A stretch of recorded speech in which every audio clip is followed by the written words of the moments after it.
Mason Daniel.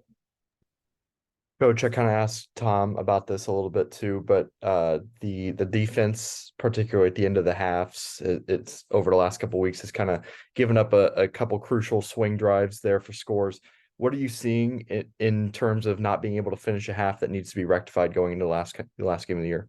Yeah, I think you said the word, right? It's finish. And how we coach those situations, they're all a little bit unique, right? So there's some of them are true 2-minute situations where it's known throw. There's other times that there's, 3 or 4 minutes on the clock and it's normal offensive operation, but it's about finishing plays and finishing drives. We did not do it well enough either half this past week, but yeah, that was the big theme, for us. Obviously you saw it 2 weeks ago and on Sunday, our meeting with the defense was, it's all about finish.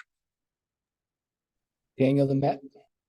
Yeah, Coach, you all have had a lot of highs and lows this year, obviously, but entering the finale, I think you guys are last in the conference in yards allowed and second to last in scoring. What do you feel like kind of led to some of those problems this year, and how do you maybe rectify that next year? Yeah, it's a great question. I just take a week by week, play by play, to be honest with you, not a big picture stats. Obviously that at the end of the year, we look at, we know what we're doing well. We do a weekly self scout, of what's been good or not been as good from there and try to, address those. And to me, it goes back to what do the players do best and, how we put them in position to be able to do that, working really hard at that. And obviously the results at times have been what we want. The results at times have not been what we want, but we expect a high level defense and a really high level product on Saturdays. And, we'll continue to work hard to put us in position to do that. Matt and Jack. Hey, Coach. I want to ask you, that touchdown before the end of the first half, I know Phil Dunn was one of your guys. I know he didn't play it the way you guys want him to play it. You're up in the booth, so you can't talk to him. But when you did have a chance to speak to him, kind of what was your message? And how do you think he's responded in the last couple of days? Because I know he didn't get to play like the rest of the game after that. Just how do you feel like he's responded to, obviously, a poor judgment play by him?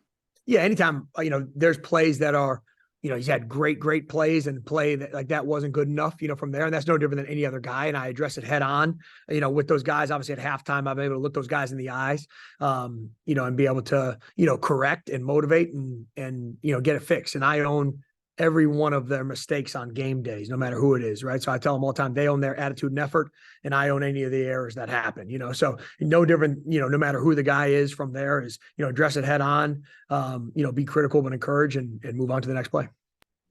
Jack and Seth.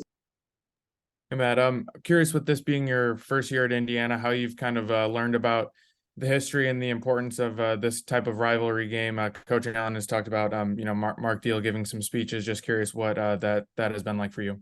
Yeah, it's been great to be able to learn about it. Obviously, there's a lot of tradition, a lot of history behind this game. I was aware of it, obviously being in the Big Ten before and aware of it just from being a college football fan growing up and loving rivalry week, but it's been great to be able to, learn the in-depth tradition from Coach Deal for sure. And be able to hear that from him has been awesome. And then on my own too, this was something I did on Saturday night even, reading up on it. What's the records been? What's the back and forth been? Things like that. So obviously it's a year-long thing. Obviously, anytime you have a big rival to play this week. But yeah, this week, obviously, concentrated focus. Seth and Pete. Matt, obviously coming into the year, your secondary, you had a lot of youth in the secondary, whether it was, actual youth like, freshmen or underclassmen, or youth in terms of, guys that just didn't have a ton of reps to their name at this level. Just coming near the end of the year, how much, obviously some of the results have been there at times, some of it, sometimes it hasn't. Just how much progress do you feel like some of those young guys who are really kind of getting a lot of playing time for the first time at this level, how much progress do you feel like those guys have made this season? Yeah, I think that there's been progress. I think that you've seen that at times of high level, pass defense or in contesting balls and making plays on the football. And then you've seen times when the youth has showed up, right, in critical errors. It's our job to make sure that those are all corrected before we get to game day. But I think that you've seen a little bit of a mixed bag, part of it because of the youth from there and inexperience. No excuses though, but yeah, there's definitely been growth. So some guys have stepped up and made big time plays, some of the guys that have been vets, and then, for sure, some of the young guys that have stepped into bigger roles. Pete, last one. Hey, Matt, can you talk a little bit about the play of the defensive line this year, the progress they've made, and what you're going to need from them on Saturday? Yeah, it's going to be a huge point of emphasis for us. It all starts up front with us.